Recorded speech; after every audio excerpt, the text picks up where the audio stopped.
There we go. Am I in this? Is it starting? I have no clue. Connect to streaming software. New managing moderators. That's fine. Close. Am I streaming? Stop streaming. You will not be able to reconnect. Oh, I am streaming. Oh, good. Oh, yeah, no. I would like to continue to stream. There we go. Look at it. Ta-da! I'm here. Okay, so welcome for nobody that's here. But this is my first ever YouTube stream, and I'm kind of excited. My name is Nicole, and I wanted to talk about accessing rest and it under different types of systems. So today I'm going to talk about capitalism. I spun through another video earlier, and now I'm going to do it again, only better. So let's zoom over here because I cleaned up my artwork. So when I was younger, I think I had a really hard time understanding the world that we lived in, and therefore I overdid it, burnt myself out, ended up chronically ill. So my whole plan with this is talk about the systems that maybe we need to be aware of in order to rest are really, over exerted, hypervigilant nervous systems. So the first thing we need to understand is hierarchy. So a hierarchy is essential to humanity. It's something that we naturally fall into. And what that is that we usually have a single authority with a bunch of power at the top, and the power kind of trickles down where these people have less power and then these people have even less power. So this is the basic structure of a hierarchy from a single authority. And so this is why you have systems where you have some leader that's in charge and then making decisions, or laws that are in charge, and then everything cascades out. So that's a hierarchy. So this is important for rest because if we go to, let's say, a workplace, right? So here's a workplace, and we're going to go see where this hierarchy might end up. Let me see this. There we go. You guys see that okay? You can. Okay. So here we have a hierarchy. We're at a business, and I could kind of zoom out a bit so you can see the whole picture, where we have someone on the top, like let's say a CEO, and then there's managers and the workers, the people that actually do the things, right? So we all trade our time for money, and money is a huge way to access rest. And I know you might be like, but I have no money, Nicole. Yes, and you're told to hustle and keep going and make more money and work harder and all this. And this obviously gets in the way of rest. But let's look at this dynamic. We have people that make the actual things, like do the actual work on the bottom. And we know that they make the least amount of money. And the managers, you make more, and a CEO might make most of all, like the most money of this workplace that you're working in. So as a worker, like especially a young worker starting out, your whole idea is, okay, I'm going to work really hard to make as much money as I can so that I can, have a good life. But there's this kind of pathway that you can take where maybe if you work hard enough, you can go up and be a manager and make a little bit more money. And who knows, maybe in like 20, 30 years, you could actually make your way up to the top. So this is what's, at least what was sold to me as a millennial, and it did not happen at all. So the next thing we want to look at is we're trading our time for our money. So this is quite a simple relationship, but I think it's nice to visualize it. These are pause buttons. And so the more capital you have, and capital at this stage of me explaining it to you, just think of it as money. Capitalism is an economic, but it's also a social structure that we live and breathe in our daily life. So for now, just think of capital as accessing money. So the more money that you have, the more access to rest you have. So this CEO probably has a ton of money, and even though that person might be like, I'm working 1,000,000 hours, they actually have the choice, right? They have the choice to use their capital, their money, for rest.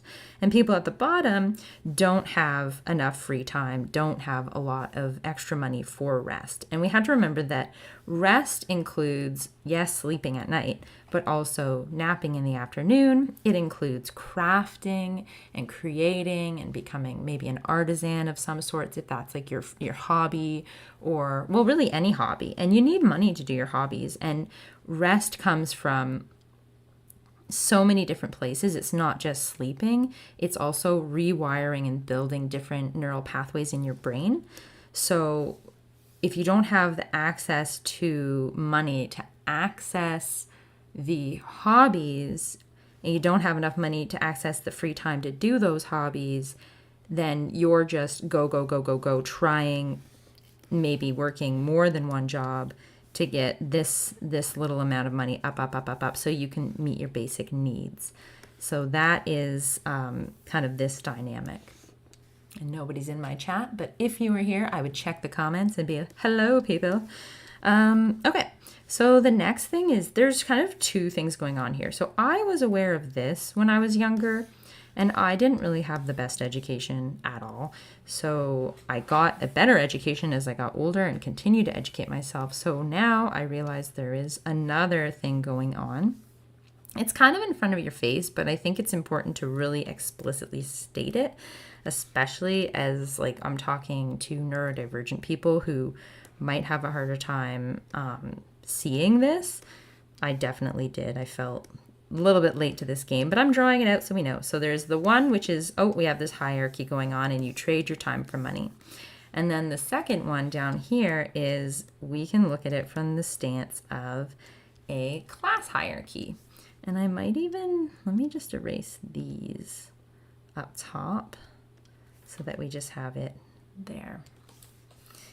There we go. So actually, maybe I'll leave them open. Why not? So with the class hierarchy, we have people who have different access to different amounts of something called capital. So again, we can think of capital as money. We can also think of it as owning land. That's what this square is. It could be owning a business. Maybe this is a factory and it creates stuff. So if you, like I said in my last video, this could be paper, and then you own the trees that are used to create the paper and you sell it for money.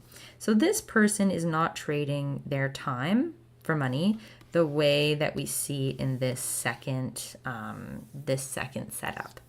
So this person's making money in a different way. So with this class hierarchy, we have capitalist class and working class, and this person here is our capitalist. And what they do is they ask these people, they say, hey, would you like a job? And in they go into the factory and they trade their time for money.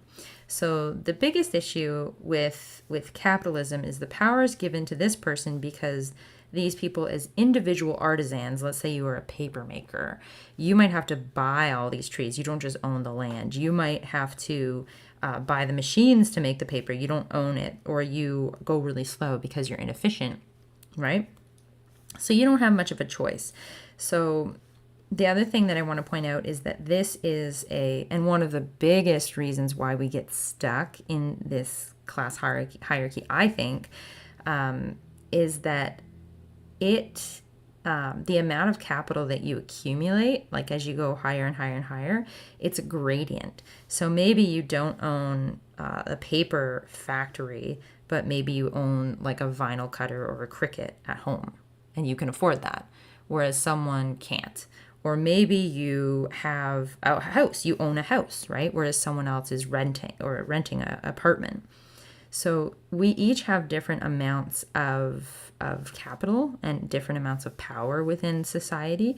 And what's really alluring is that you can go and say, oh, well, if you just work hard enough, you can make your way up, and then you can maybe buy a house, or maybe you can buy whatever land or whatever resources. And it's a bit of a lie, because in order for us all to access that means that this person shouldn't exist anymore. As long as there's someone on top, there's going to be multiple people on the bottom. This hierarchy system, like I talked about, it exists where they have one person on the top and a lot of people on the bottom, and it's always going to be unfair. And for me, I'm like more of a like a fair type person. I'm like, can we maybe spread out the wealth so we're not like, I don't know, stuck in a bed bug ridden apartment? Not no, that's me. That happened. That happened for a year living out of plastic. It was wonderful. And that was sarcasm. It was not wonderful. So anyways, let's go on to my beautiful drawings and what I did. So let's take these working class people, okay? Now, what gives this person the most amount of power is making each of these people individual, okay? Making them think that everything is their own responsibility, okay? So I'm responsible for my own mental wellness. I'm responsible for my own, I don't know, shelter, access to food. I am responsible for accessing rest on my own. So the whole thing is that our culture has shifted where, let's go up to this authority here. If this person can make, or not this person, but really this system, right, which has been created over hundreds of years, and really more recently, decades, we're looking at this extreme individualism as separating every person and creating competition between them. And the more competition that we have between each other, the least likely we are to work together when we're at the bottom. Now, people at the top who have a lot of power do want to work together, and it's in their best interest to work together if they can maintain control of their little corner of the world. But for us, we don't have enough power. I'm jumping around. We don't have enough power individually to shift that. So let's take a look here. So when, in terms of, there is a fiery doom happening here. So in order for this individual to access mental wellness, right, you might need some capital, some money, right? And then maybe that's to go to a therapist or something. But in order to do that, you need to work harder. So you have a choice. You go over here and you're like, well, do I trade my time for money, go to work in this workplace, or do I not?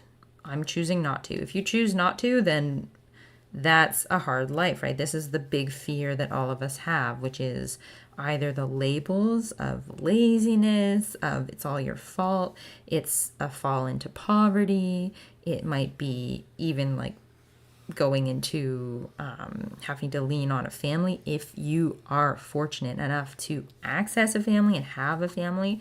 So this is like terrifying. And when you look at this picture, it dysregulates your nervous system, obviously, right? So then what happens is this is super, super dysregulating. It doesn't feel good for you. And so you go up and you're like, okay, I guess I'll just keep working and I'll keep hustling and I'll just keep trying to access as much money as I can. And maybe if I work hard enough, I'll go up here, right? So because of individualism, this is the only picture that we really have right now on how to live a life. But there is another picture. There's a third option. And so with our number 3 option, let's go take a look over here at these two power structures. So let's center this for you. There we go. Oh, I didn't want to go like that. There we go. So what happens is that in a hierarchy, we have power in a single authority where you have somebody on top, right? Or a system that puts people on top, right? We have systems in place, we have laws, we have banks and businesses and how each of those function. And what happens is that we have this really strong person on top, and then it trickles down to us as individuals. Now, these arrows are showing this is the direction. This person's deciding what's happening to these individuals, right? They have a lot of control. But if we look at autonomy, right? Think about autonomy as a way for us to make choices for ourselves. If we start looking at ourselves as individuals, we have no power in the system. But if we start organizing as a group, right? This might look like a union. This might look like organizing a protest. This might look like striking, right? Like a general strike where nobody works in any job and we all just stop. The power is not held within each individual. It's held between us through our ability to communicate, right? And hear and understand different worldviews and choose an action that is one together. So when we're thinking about accessing rest, what has happened is that our entire political system, our economic system, the culture that we live in has kind of pushed you into these roles, right? This whole individualism came out decades ago, and it's been pushed further and further and further to the point that we feel despair, and some of us have lost the skills to organize as a group. They're not lost. There's a ton of examples if you look into it, but organizing with other people is the pathway forward, even if you don't want to, even if you are not in a good place because you don't have the time. That's fine. I'm not saying you have to do anything, but we have to go as a group and politicize rest, make it political, right? It's right now it's pushed onto the individual where it's your responsibility, right? It's you all by yourself. And that's taking it out of the policy of our laws, right? And everything that we do. So that's pretty much my thing. That's my stream. I'm going to do another one whenever I can, and maybe I'll draw out a different system, or I'll follow a book and try to communicate some other things. So if anyone has any ideas on what they might want me to draw out, let me know. And if you have any feedback on this, let me know, because I know I'm not doing great, but I know I'm trying, and I think that that's kind of the way to go, right? So over and out. You guys are awesome. All 0 of you that are watching this. Have a good day.